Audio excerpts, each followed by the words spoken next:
وَلَقَدْ يَسَّرْنَا الْقُرْآنَ لِلذِّكْرِ فَهَلْ مِن مُّدَّكِرٍ۔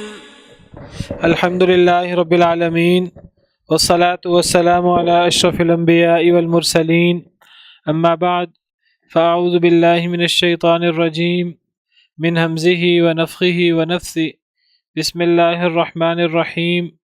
رب اشرح لی صدری ویسر لی امری واحلل عقدۃ من لسانی یفقہوا قولی۔ اللہم انفعنا بما علمتنا وعلمنا ما ينفعنا وزدنا علما۔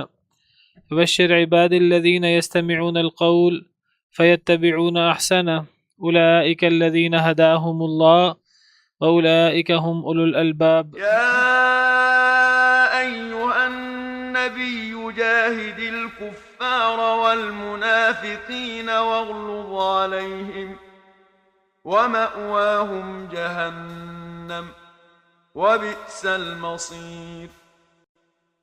ضرب الله مثلا للذين كفروا امرأة نوح وامرأة لوط كانتا تحت عبدين من عبادنا صالحين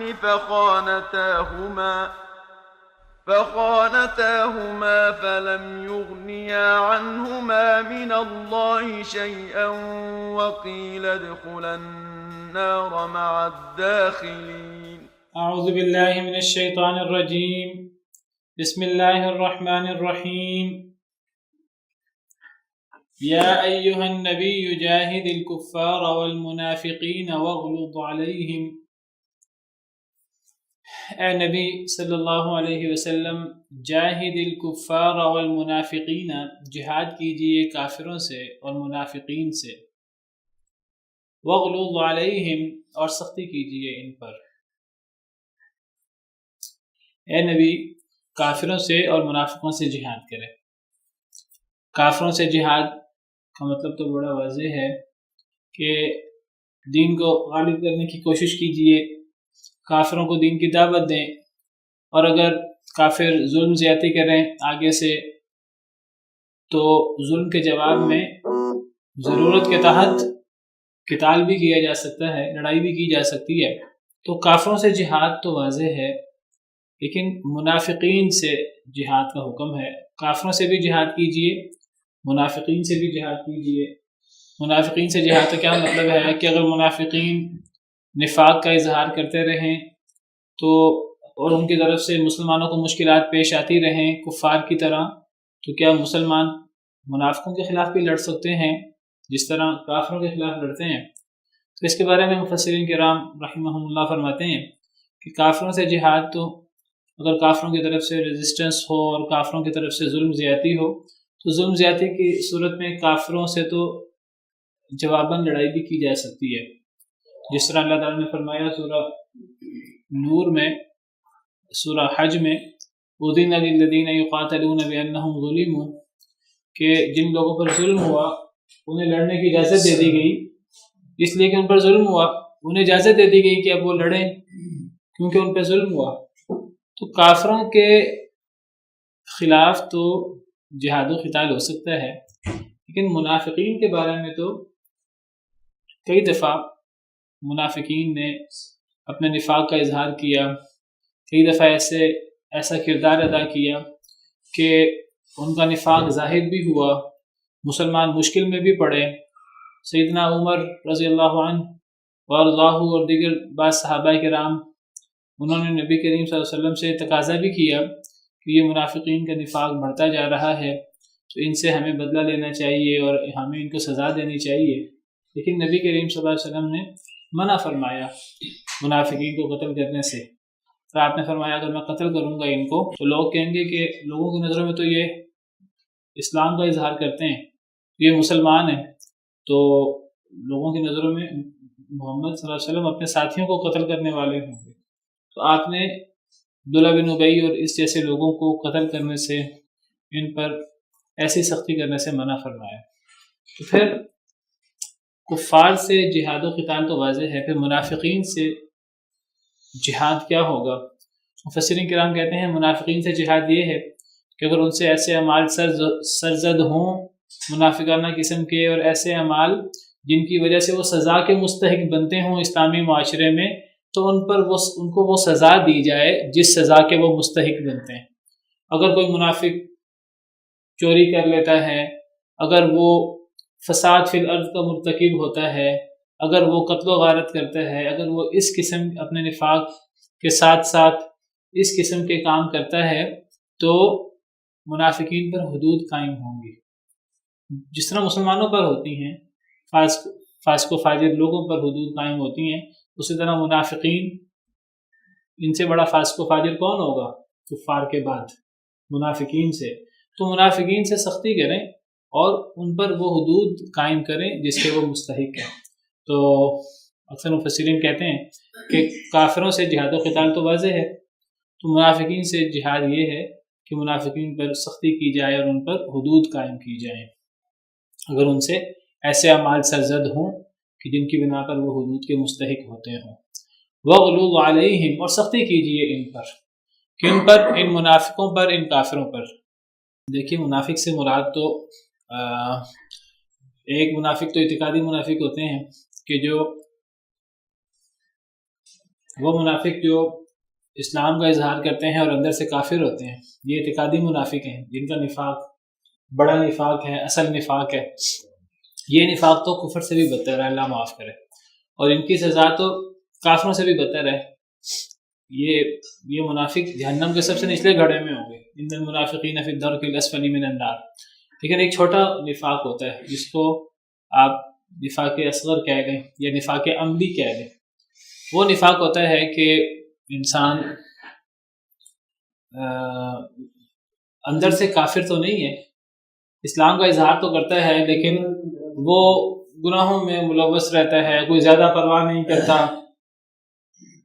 جھوٹ بول دیا، کوئی پرواہ نہیں کی، امانت میں دی خیانت کر دی، وعدہ کیا وعدہ خلافی کر دی، کوئی جھگڑا ہوا گالم گلوچ اور لڑائی جھگڑا جو ہے اس نے بڑھا دیا۔ تو منافق کی علامتیں ہیں، حدیث میں آتا ہے، بعض حدیث میں منافق کی 3 علامتیں ہیں، بعض میں ہے منافق کی 4 علامتیں ہیں۔ ان میں سے جو علامت بھی پائی جائے تو وہ نفاق کی علامت ہے، تو ان میں جھوٹ، وعدہ خلافی، امانت میں خیانت، جھگڑے کے وقت پھٹ پڑنا، گالم گلوچ پہ اتر آنا، تو اس قسم کی علامتیں بیان کی گئی ہیں۔ تو یہ نفاق عملی ہوتا ہے، چھوٹا نفاق ہوتا ہے، اور ایک بڑا نفاق ہوتا ہے۔ تو فرمایا کہ کافروں کے ساتھ جہاد و قتال کیجیے، منافقوں کے ساتھ جہاد کریں، اور منافقوں کے ساتھ جہاد سے مراد منافقوں پر اگر وہ حدود کے مستحق ہوں، سزاؤں کے مستحق ہوں، تو جو ان کی سزا ہے ان کو وہ سزا دی جائے، اور ان دونوں کے ساتھ سختی کا سلوک کریں، کافروں کے ساتھ، منافقین کے ساتھ، کیونکہ مسلمانوں کو کافروں کے ساتھ، منافقین کے ساتھ سختی کا حکم ہے، اور اپنے جیسے مسلمانوں کے ساتھ نرمی کا حکم ہے، محبت کا حکم ہے۔ اللہ تعالیٰ قرآن کتابوں میں نبی کریم صلی اللہ علیہ وسلم کے صحابہ کی صفات جو اللہ نے بیان فرمائی، وہ قرآن میں بھی اللہ نے ان کا ذکر فرمایا۔ محمد الرسول اللہ والذین معہ اشداء علی الکفار رحماء بینہم، محمد صلی اللہ علیہ وسلم اللہ کے رسول ہیں، اور جو آپ کے ساتھی ہیں اشداء علی الکفار، وہ کافروں پر سخت ہیں، رحماء بینہم، آپس میں نرم ہیں۔ تو یہ صحابہ کرام کا طریقہ کار ہے کہ صحابہ کرام کافروں کے ساتھ سخت ہیں اور آپس میں نرم ہیں، اور منافقین ان کے ساتھ بھی سختی کا رویہ ہوگا، ان کے ساتھ وہ محبت اور وہ تعلق نہیں ہوگا جو ایک کامل ایمان والے کے ساتھ ہوتا ہے۔ قرآن کریم میں تو میں نے آپ کے سامنے قرآن کی آیت پڑھی، ان المنافقین فی الدرک الاسفل من النار، تو حدیث مبارکہ میں جھوٹ کو بھی نفاق قرار دیا گیا ہے، اور وعدہ خلافی کو بھی نفاق قرار دیا گیا ہے۔ فرق نہ ہو، دونوں سیم ہو نا؟ نہیں، دیکھیے جو اعتقادی منافق ہے وہ تو کافر سے بھی بدتر ہے نا اس کی سزا، لیکن اگر ایک بندہ مسلمان ہے لیکن مسلمان ہونے کے باوجود وہ وعدہ خلافی کرتا ہے، تو اب ہم یہ کہیں کہ یہ بھی کافروں سے بدتر ہے، تو یہ بات کہنا مشکل ہے، کیونکہ جی جس طرح ایک بڑا شرک ہوتا ہے اور ایک شرک اصغر ہوتا ہے، بڑا شرک اور شرک اصغر ایک جیسا تو نہیں ہے، اس کو پھر شرک اصغر کہنا بھی نہیں چاہیے، ریاکاری کو شرک اصغر قرار دیا گیا ہے، ہمیں بہت سے لوگ جو ہیں وہ ریاکاری کرتے ہیں، دکھاوے کا کام کرتے ہیں، تو کیا دکھاوا کرنے والوں کو بھی مشرک قرار دے دیا جائے اور کہا جائے کہ ان پہ جنت حرام ہو گئی ہے؟ جس طرح اللہ نے مشرک کے بارے میں فرمایا کہ من یشرک باللہ فقد انہ من یشرک باللہ فقد حرم اللہ علیہ الجنہ، جو اللہ کے ساتھ کسی کو شریک بناتا ہے اللہ اس کی جنت کو حرام کر دیتا ہے۔ تو کیا یہی سزا شرک اصغر کے بارے میں ہے، ریاکاری کے بارے میں ہے؟ کوئی ہمارا مہمان ہے، ہماری نمازیں لمبی ہو جاتی ہیں، عام حالت میں ہم نماز پڑھنے کے نہیں پڑھتے، کوئی ہمارا کوئی شاگرد آ جائے، کوئی ہمارا عزت کرنے والا، کوئی ہمارا جو ہے وہ سسرال والوں میں سے کوئی آ جائے تو ہم دکھاوے کی نماز بھی پڑھ لیتے ہیں، دکھاوے کی سنتیں عام طور پر نہیں پڑھتے تو دکھاوے کی سنتیں پڑھ لیتے ہیں، تو اس طرح کی چیزیں سرزد ہوتی رہتی ہیں۔ لیکن اب یہ چیزیں شرک اکبر شرک اصغر کو برابر تو نہیں کیا جا سکتا۔ شرک اصغر کہنے کا مطلب یہ ہے، شرک اصغر کہنے کا مطلب یہ نہیں کہ چھوٹا شرک ہمارا چھوٹا گناہ ہے، شرک کہنا ہی شرک کہنے کا مطلب یہ ہے کہ بہت بڑا گناہ ہے، اتنا بڑا گناہ ہے کہ شرک اس کو قرار دیا جا رہا ہے، لیکن یہ شرک اکبر نہیں ہے، یہ شرک اصغر ہے۔ اسی طرح ایک کفر ہوتا ہے، بڑا کفر، ایک چھوٹا کفر ہوتا ہے جس کو کفر دونوں کفر کہتے ہیں، اسی طرح ایک بڑا نفاق ہوتا ہے، ایک چھوٹا نفاق ہوتا ہے، تو ان سب چیزوں کو برابر نہیں کیا جا سکتا، ان چیزوں میں فرق ہے۔ اب ہم یہ کہیں کہ جو بندہ جھوٹ بولتا ہے، جو بندہ وعدہ خلافی کرتا ہے تو اب وہ بھی جہنم کے سب سے نچلے گڑھے میں ہوگا، یہ کہنا مشکل ہے۔ اللہ تعالی اصغر اور اکبر حدیث میں کوئی دلیل کے ساتھ ہے بھی، دو حصوں میں تقسیم کیا گیا ہے۔ یہی دلائل جو آپ کے سامنے ذکر کیے ہیں، یہی دلائل ہے نا۔ دیکھیے، ایک طرف کہا کہ منافق جہنم کے سب سے نچلے گڑھے میں ہوگا، پتہ لگا کہ یہ کافر سے بھی بدتر ہوگا، کیونکہ منافق جہنم کے سب سے نچلے گڑھے میں ہے، تو کافر تو جہنم کے اوپر والے گڑھوں میں بھی ہوگا، اور جہنم کا سب سے خطرناک گڑھا سب سے نچلا گڑھا ہے، تو منافق سب سے نچلے گڑھے میں ہے، گویا کہ منافق کی سزا کافر سے بھی بدتر ہے۔ لیکن کیا یہی سزا اگر ایک بندے سے عملی طور پر کچھ کوتاہی ہو جائے، جھوٹ کی اور وعدہ خلافی کی اور امانت میں خیانت کی، کیا اس کی بھی سزا یہی ہے؟ یہ بات تو نہیں کہی جا سکتی نا۔ دیکھیے، وہ حدیث تو حنظلہ منافق ہو گیا، اس میں ابوبکر صدیق کہتے ہیں کہ مجھے لگتا ہے میں بھی منافق ہو گیا۔ وہ اصل میں ہے کہ ایک بندے کو نفاق سے ڈرنا چاہیے، چھوٹے نفاق سے بھی ڈرنا چاہیے، بڑے نفاق سے بھی ڈرنا چاہیے۔ میں بات یہ کر رہا ہوں کہ نفاق اعتقادی اور نفاق عملی میں فرق ہوتا ہے، شرک اکبر شرک اصغر میں فرق ہوتا ہے، کفر اکبر کفر اصغر میں فرق ہوتا ہے۔ اب دیکھیے، حدیث مبارکہ ہے کہ مسلمانوں کو لڑنا آپس میں کفر ہے، سباب المسلم فسوق وقتالہ کفر، حدیث ہے کہ ایک بندہ کسی کو کافر کہتا ہے وہ خود بھی کافر ہو جاتا ہے۔ ایک بندہ جو ہے وہ کچھ اعمال کو کفر قرار دیا گیا، حالانکہ وہاں کفر سے مراد کفر اکبر نہیں ہے، کفر سے مراد کفر دونوں کفر ہے۔ جیسے مسلمانوں کو لڑنا، اب اگر ایک مسلمان دوسرے مسلمان سے لڑ پڑے تو کیا ہم اس کو کہیں گے کہ وہ دین اسلام سے خارج ہو گئے؟ یہ تفصیلات دین میں موجود ہیں اور اس کے بہت سارے دلائل ہیں۔ کفر اکبر کفر دونوں کفر کا فرق ہے، شرک اکبر اور شرک اصغر کا فرق ہے، اسی طرح نفاق اعتقادی اور نفاق عملی کا فرق ہے۔ یہ جو دو مثالیں بیان ہوئی ہیں سورہ بقرہ کے شروع میں نفاق کی، تو دو الگ الگ مثالیں بیان ہوئی ہیں۔ ایک مثال یہ بھی ہے کہ جو دوسری مثال بیان ہوئی ہے کہ جب روشنی ہوتی تو چل پڑتے ہیں، جب اندھیرا ہوتا تو وہ ٹھہر جاتے ہیں۔ اب اس کو بھی، یہ بھی نفاق کی مثال ہے۔ اب آپ دیکھیے کتنے لوگ ہیں ہمارے آج مسلمان کہ جہاں مشکل آتی ہے وہاں دین پہ عمل نہیں کرتے، جہاں مشکل آتی ہے وہاں جھوٹ بھی بول دیتے ہیں، جہاں مشکل آتی ہے وہاں دین پہ عمل نہیں کرتے۔ تو کیا اب ہم ان لوگوں کو منافق ڈکلیئر کریں، منافق اعتقادی؟ تو فرق ہے شرک اکبر شرک اصغر میں، کفر اکبر اور کفر دونوں کفر میں، اور کفر نفاق اعتقادی میں اور نفاق عملی میں، دونوں میں فرق ہے۔ قرآن و سنت کے دلائل جو اکٹھا کریں تو ان سے پتہ لگتا ہے، اور یہ بات بڑی واضح ہے، کوئی اس کے بہت سارے دلائل ہیں اس بات کے۔ تو ہم یہ نہیں کہہ سکتے کہ بس کفر ایک طرح کا ہی ہوتا ہے، شرک ایک طرح کا ہی ہوتا ہے، نفاق ایک طرح کا، دونوں نفاق کی قسمیں ہوں تو دونوں کی سزا ایک ہی ہے، تو یہ ہم نہیں کہہ سکتے۔ بہرحال بات یہ ہو رہی تھی کہ منافقین کے ساتھ سختی کریں، کفار کے ساتھ سختی کریں، مغلوب علیہم، ان کے ساتھ سختی کا رویہ رکھیں، کافروں کے ساتھ، منافقین کے ساتھ۔ تو میں ذکر کر رہا تھا کہ یہ صحابہ کرام کا طرز عمل تھا کہ صحابہ کرام کافروں کے ساتھ سخت تھے اور آپس میں وہ نرم دل تھے، آپس میں وہ ایک دوسرے کے ساتھ نرمی کا سلوک کرتے تھے، ایک دوسرے سے بہت زیادہ محبت کرتے تھے۔ ایک اور آیت کریمہ میں اللہ تعالیٰ جو ہیں وہ نیک لوگوں کی صفت بیان کرتے ہیں کہ سورہ مائدہ آیت نمبر 54 کہ اے ایمان والو، تم میں سے جو مرتد ہو جائے اپنے دین سے تو اللہ تعالیٰ ایسی قوم کو لے آئے گا کہ اللہ ان سے محبت کرے گا اور وہ بھی اللہ سے محبت کریں گے۔ اذلۃ علی المؤمنین، وہ مومنوں کے لیے بڑے نرم دل ہوں گے، اعزۃ علی الکافرین، کافروں پر بڑے سخت ہوں گے۔ تو کافروں کے ساتھ سختی کرنا اور مسلمانوں کے ساتھ نرمی کرنا یہ ایمان کی ایک صفت ہے۔ تو جب مومنوں کے ساتھ نرمی ہوگی، رحم دلی کا رویہ ہوگا اور کافروں کے ساتھ سختی ہوگی، تو جس طرح کافروں کے ساتھ سختی ہے اس طرح منافقوں سے بھی سختی ہے۔ یہاں تو کافروں کا ذکر ہے، اور جو میں نے آپ کے سامنے آیت پڑھی اشداء علی الکفار رحماء بینہم، وہاں بھی کافروں کا ذکر ہے۔ ان دونوں آیتوں میں منافقوں کا ذکر نہیں ہے، لیکن اس آیت سے پتہ لگ رہا ہے، اور یہی آیت قرآن کریم میں ایک دو مقامات پر اور بھی آتی ہے اسی طرح، کہ کافروں سے منافقین سے جہاد کریں اور ان پہ سختی کریں۔ تو سختی کا رویہ کافروں اور منافقوں دونوں سے ہوگا، دونوں سے درستگی کا رویہ ہوگا۔ جب وہ کافر تو کافر ہیں، وہ تو ویسے ہی اسلام کو غلط کہہ رہے ہیں اور وہ اللہ اور اللہ کے رسول کے منکر ہیں اور اللہ کی تعلیمات کے منکر ہیں۔ منافق جو ہے وہ تذبذب میں ہے، کبھی کافروں کے ساتھ کبھی مسلمانوں کے ساتھ۔ جب دیکھا کہ دنیاوی فائدہ جو ہے وہ کافروں کے ساتھ ہے تو کافروں کے ساتھ ہو گیا، مذبذبین بین ذالک، تذبذب میں ہے، لا الہ الا ولا الہ الا، نہ اس طرف نہ اس طرف۔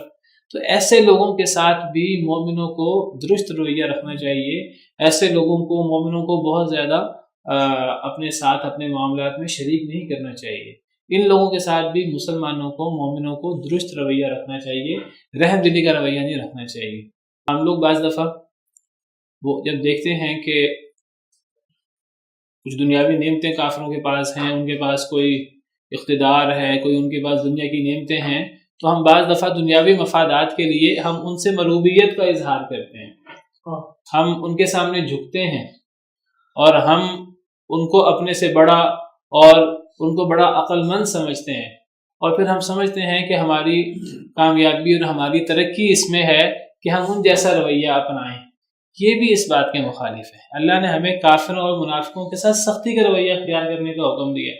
اب سختی کا رویہ رکھیں گے تو پھر ان سے مروب تو نہیں ہوں گے، بلکہ ان کے ساتھ ہمیں مسلمانوں کے سامنے بچ جانا چاہیے، اور کافروں کے سامنے ہمیں تھوڑا وقار کا اور جو ہے وہ سختی کا رویہ رکھنا چاہیے۔ ان کو گویا کہ اپنے آگے ہمیں جو ہے وہ دبانے کی کوشش کرنی چاہیے، یا ان کے ساتھ درست رویہ رکھنے کی کوشش کرنی چاہیے، یہ بتانے کے لیے کہ ہم آپ سے مروب نہیں ہیں، یہ بتانے کے لیے ہم آپ سے مروب نہیں ہیں۔ اسی لیے نبی صلی اللہ علیہ وسلم نے فرمایا کہ تم کافروں کے ساتھ کبھی بھی سلام کی ابتدا نہ کرو۔ ہاں، اگر وہ تم سے سلام کہیں تم جواب میں وعلیکم کہہ سکتے ہو۔ کسی سے سلام کی ابتدا کرنا بھی اس کے ساتھ محبت کا اظہار ہے، اس کے سامنے گویا کہ انسان جھک جاتا ہے، اور اس کے سامنے انسان ایک کسی کی عزت ہے اور کسی کا احترام ہے کہ آپ اس آگے بڑھ کر اس کو سلام کریں۔ فرمایا کافروں کے ساتھ سلام میں ابتدا نہ کرو۔ جی دیکھیے، دین کی تبلیغ کے لیے ہمیں ان سے اخلاقی رویہ اچھا رکھنا چاہیے، اور ہمیں ان کے دین کی طرف دعوت دینی چاہیے، لیکن مسلمانوں کے ساتھ جو ہمارا رویہ ہے اس کے مقابلے میں جو ہمارا کافروں سے رویہ ہے، ان دونوں رویوں میں فرق ہوتا ہے، فرق ہونا چاہیے ہمارے اندر۔ اشداء علی الکفار رحماء بینہم، یہ صحابہ کرام کی صفت ہے، تو یہی صفت مسلمانوں کی ہونی چاہیے۔ یہ صفت ہوگی ہمارے اندر تو ہمارے اندر مروبیت نہیں ہوگی۔ آج ہمارا رویہ کیا ہے؟ ہم کافروں کے سامنے بچ جاتے ہیں اور مسلمانوں کے سامنے ہم اکڑتے ہیں۔ مسلمانوں کے ساتھ ہمارا رویہ دوسرا ہوتا ہے اور کافروں کے ساتھ ہمارا، تو یہ ہم کہتے ہیں جی اصل میں ہمیں ان کے ساتھ اخلاقی رویہ رکھنا چاہیے، اسلام کی دعوت بھی تو دینی ہے۔ ٹھیک ہے، اسلام کی دعوت دینی ہے، لیکن مروب نہیں ان کے سامنے ہونا۔ ان کے سامنے جب آپ جو ہے وہ بچ جاتے ہیں، ان کے آپ تہواروں کی مبارکباد دینا شروع کر دیتے ہیں، آپ ان کے ساتھ ان کے ایسے تہواروں میں جس میں اللہ رب العالمین پر بڑے بڑے الزام لگ رہے ہیں، تو ان تہواروں میں ہم ان کے ساتھ شریک ہو جاتے ہیں۔ مروبیت کی وجہ سے ہم ان جیسا اپنا عادات اطوار اپنانا شروع کر دیتے ہیں، ہم ان جیسی شکل و صورت، ان جیسا لباس اور یہ چیزیں ان جیسی اپنانا شروع کر دیتے ہیں۔ ہم جس طرح ان کا انداز ہے اٹھنے بیٹھنے کا، ہم وہ انداز ہم وہ زبان وہ کلچر اپنانے میں کئی دفعہ فخر محسوس کرتے ہیں، حالانکہ یہ ایمان کا تقاضا یہ نہیں ہے. ایمان کا تقاضا یہ ہے کہ ہمارا یہ رویہ مسلمانوں کے ساتھ ہو، اور مسلمانوں کے ساتھ ہماری جو ہے وہ شفقت ہو، محبت ہو، رحم دلی ہو، اور کافروں کے ساتھ مقابلتاً ہماری سختی ہو. باقی جہاں تک ان کو دعوت دینے کی بات ہے وہاں ہمیں ان کے ساتھ اخلاق سے پیش آنا ہے، اور ہمیں ان کی مدد کرنی چاہیے جہاں ان کو مدد کی ضرورت ہے، لیکن مسلمان سے اور کافر سے ہمارے رویے میں فرق ہونا چاہیے. حدیث مبارکہ میں تو یہاں تک آیا ہے کہ اگر کسی کافر سے تمہارا راستے کے اندر تو آمنا سامنا ہو جائے تو تم کافر کو تنگ راستے کی طرف مجبور کر دو. یہ حدیث کے الفاظ ہے، یہ ان نبی کریم صلی اللہ علیہ وسلم کے الفاظ ہیں، اور یہ اس قرآن کریم کی تعلیمات ہیں جو قرآن کریم ہمیں اخلاق اور جو قرآن کریم ہمیں اخلاق حسنہ کی تعلیم دیتا ہے. وہی قرآن کہتا ہے کہ وغلظ علیہم، کافروں کے ساتھ منافقین کے ساتھ سختی کرو. اور جو نبی کریم صلی اللہ علیہ وسلم اخلاق کے اعلیٰ ترین نمونہ تھے، جن کے بارے میں آسمان سے گواہی آتی ہے کہ انک لعلی خلق عظیم، کہ آپ اخلاق کے اعلیٰ ترین معیار پر فائز ہیں، وہ نبی کریم صلی اللہ علیہ وسلم ہمیں کیا تعلیم دیتے ہیں. یہ صحیح مسلم کی روایت ہے کہ نبی صلی اللہ علیہ وسلم نے فرمایا لا تبدأوا اليہود ولا النصارى بالسلام، یہود و نصارہ کو سلام کی ابتدا نہ کرو. مسلمانوں کو تو ہم سلام کی ابتدا کریں گے، یہود و نصارہ کو یہ ہم نے عزت و احترام نہیں دینا. ہم ان سے یہ رویہ رکھیں گے تو ہم ان کی مروبیت سے بچیں گے، ورنہ تو ان کی مروبیت میں مبتلا ہو جائیں گے جس طرح آج ہوئے ہیں. فرمایا فَإِذَا لَقِيتُمْ أَحَدَهُمْ، جب تم اے مسلمانوں ان میں سے کسی ایک سے ملو فی طریق رستے میں فَاضْطَرُّوهُ إِلَىٰ أَضْيَقِهِ، اس کو تنگ راستے پر مجبور کر دو، یہ بتانے کے لیے کہ ہم تم سے ڈرتے نہیں ہیں. یہ اس دور کی بات ہے کہ جب یہودیوں کے پاس بڑا سونا بڑا مال و دولت تھی، وہ سارا اس دور کی جو زراعت جو ہے وہ زیادہ تر لوگ زراعت کرتے تھے، اور جو زیادہ زراعت کرتا تھا وہ زیادہ مالدار ہوتا تھا. تو یہود جو ہیں وہ زراعت پیشہ تھے اور باغات کے مالک ہوتے تھے.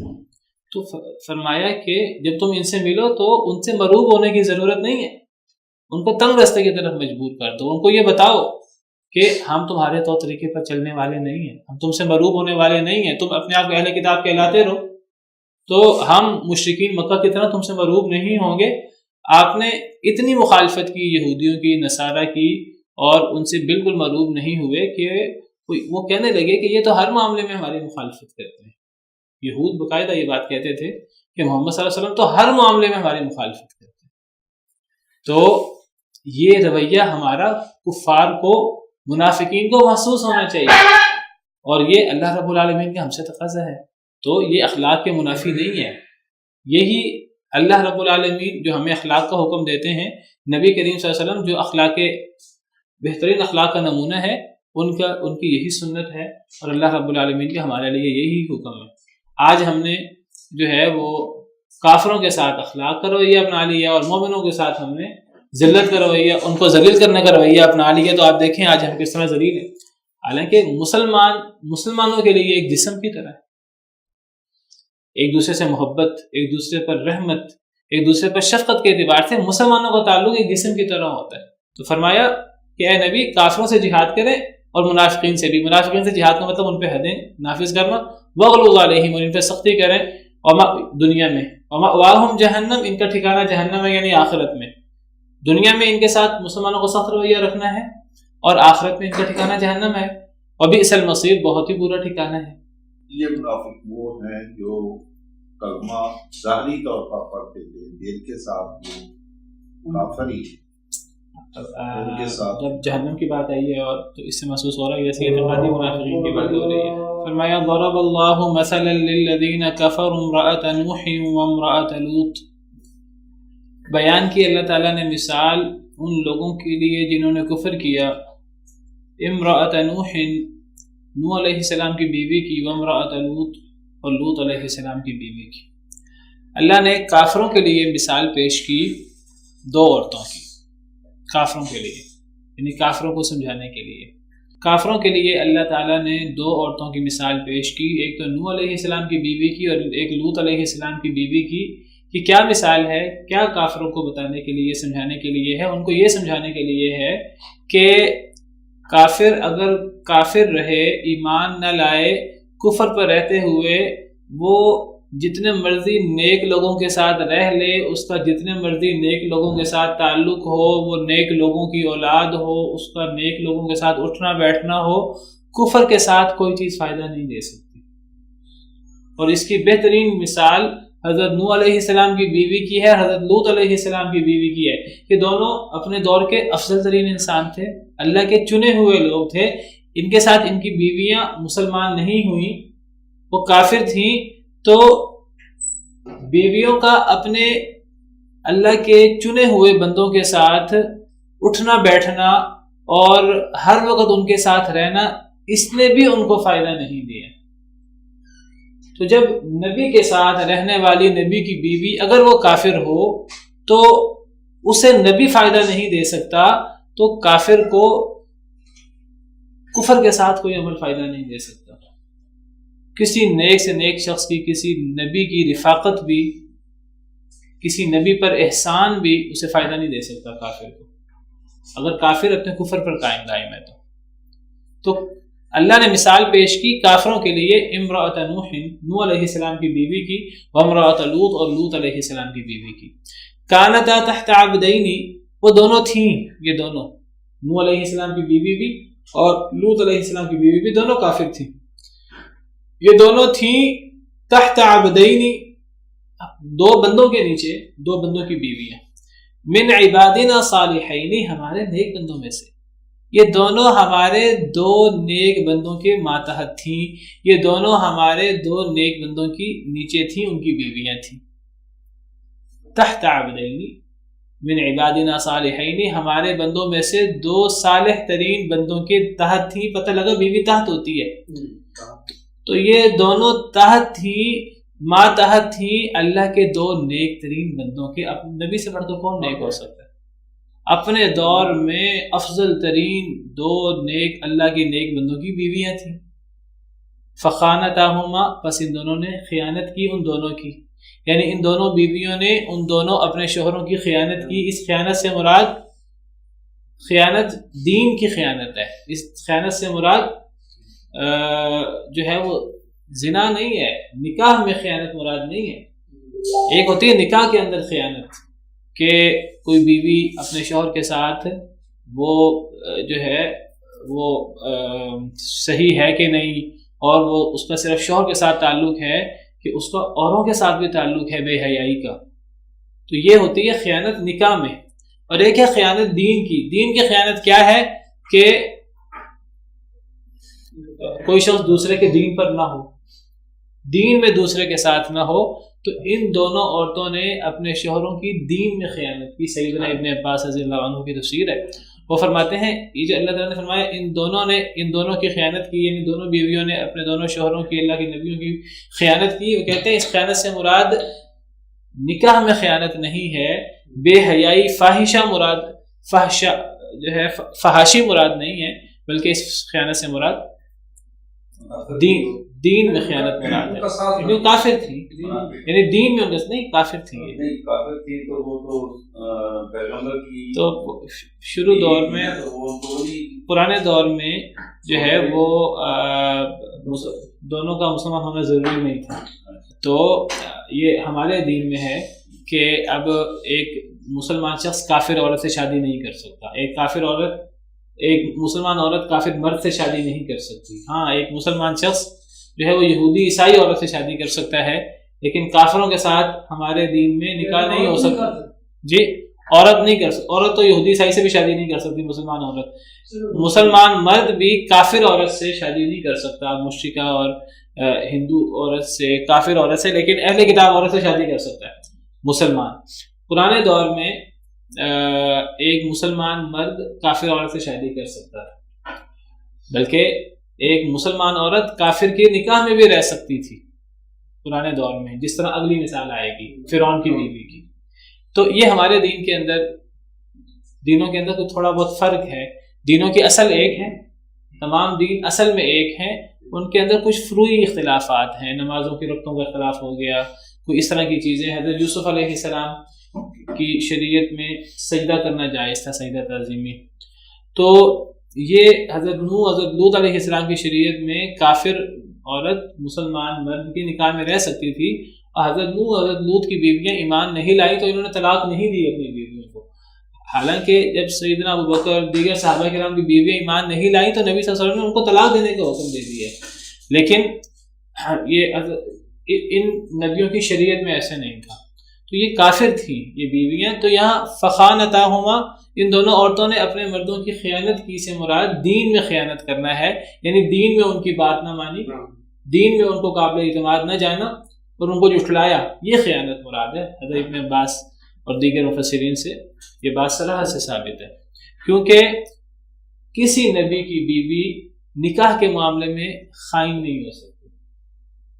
نکاح کے معاملے میں یعنی کسی نبی کی بیوی فحاشی میں مبتلا نہیں ہو سکتی، کیونکہ اگر فحاشی میں مبتلا ہوگی تو نسب خلط ملط ہو جاتا ہے. نبی کا نسب خلط ملط نہیں ہوتا. نبی کریم صلی اللہ علیہ وسلم تک تمام نبیوں کا جو نسب ہے وہ نسب ہمیشہ صاف ستھرا پاک صاف چلا آ رہا ہے. نکاح کے معاملے میں خیانت نہیں ہوئی، فحاشی نہیں ہوئی، لیکن دین کے معاملے میں خیانت ہوئی ہے. جیسے یہ اللہ نے کافروں کے لیے مثال پیش کی کہ ایک نبی شوہر بھی کافر بیوی کو فائدہ نہیں دے سکتا. جس طرح اللہ تعالیٰ نے قرآن کریم میں مثالیں پیش کی ہیں کہ بیٹا نبی ہو تو باپ کافر ہو تو کافر باپ کو بیٹا نبی فائدہ نہیں دے سکتا. باپ نبی ہو بیٹا کافر ہو، حضرت نوح علیہ السلام کا بیٹا کافر تھا، حضرت ابراہیم علیہ السلام کا باپ کافر تھا.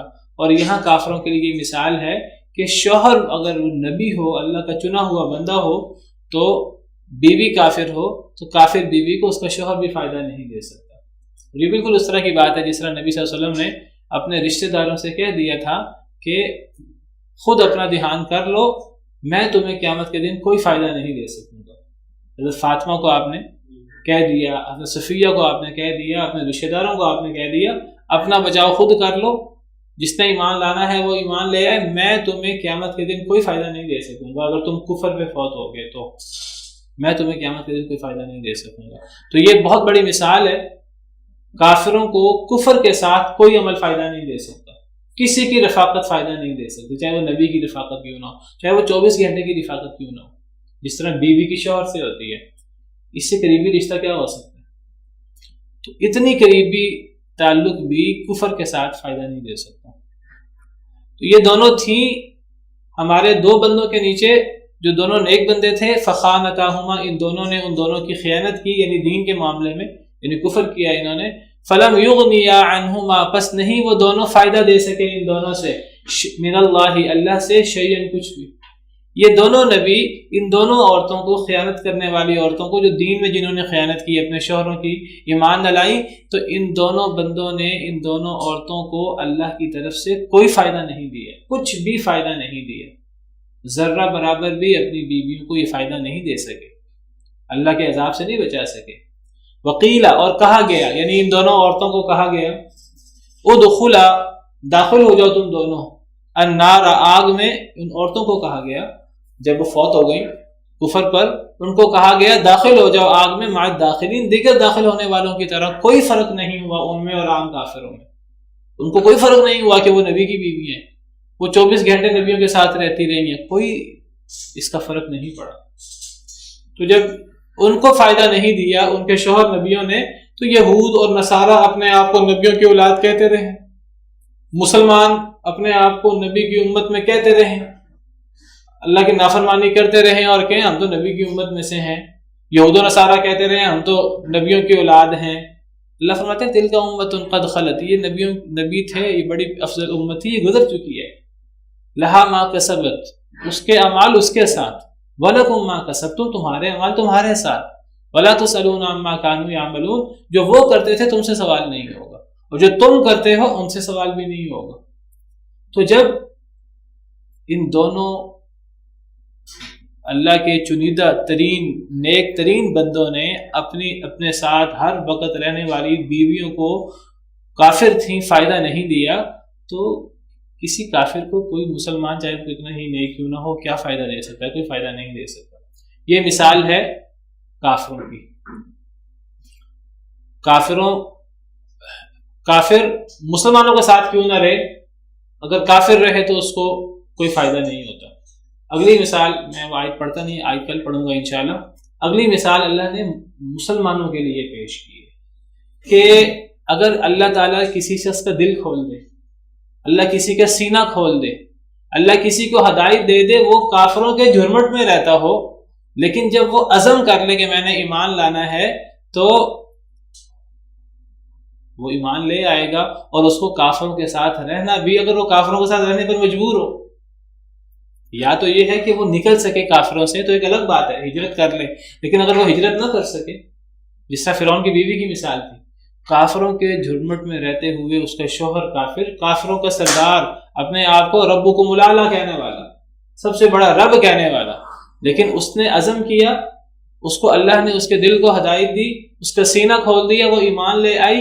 اب فرعون نے اس پہ ظلم و ستم کے پہاڑ توڑ دیے، کل ہم پڑھیں گے، میخیں ٹھونک دیتا تھا، جب اس کو عذاب ہوتا تھا تو حدیث میں آتا ہے کہ جب فرعون کے قرینتے اس کو عذاب تکلیفیں دینے سے تھک جاتے، واپس جاتے، تو فرشتے سایہ کر لیتے، اور وہ دیکھتی اس کو سایہ کے اندر، آسمانوں کے اندر، بادلوں کے اندر جنت نظر آتی، اور جنت کے اندر اس کا گھر نظر آتا، اور پھر اللہ سے دعا کرتی وہ، رب ابن لی عندک بیتا، کہ اللہ تعالیٰ میرے لیے اپنے پاس گھر بنا دے اور مجھے فرعون کے عمل سے نجات دے، جس میں ہم کل پڑھیں گے۔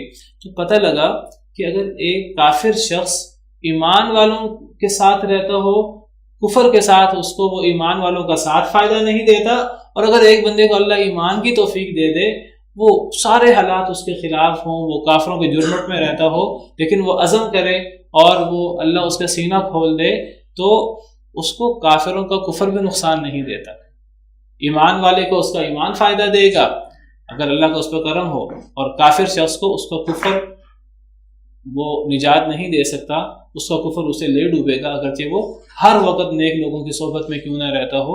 تو ہر انسان کو اپنا بچاؤ خود کرنا ہے، کوئی یہ نہ کہے کہ میرے ساتھی بڑے نیک ہیں اور وہ خود جو ہے گناہ گار ہو، اور خود وہ اللہ کا نافرمان ہو، اور خود وہ کافر ہو، اور وہ اللہ سے توبہ نہ کرتا ہو، یا کوئی شخص خود نیک ہو، اس کے ساتھی وہ مجبور ہو ایسے علاقے میں رہنے پر جہاں سارے کافر ہیں، لیکن اس کا ایمان اسے ایسے نکال لے گا وہاں سے جیسے مکھن کے اندر سے بال جو ہے وہ نکالا جاتا ہے۔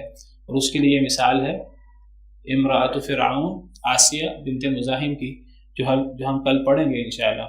سبحان ربک رب العزت عما یصفون وسلام علی المرسلین والحمد للہ رب العالمین۔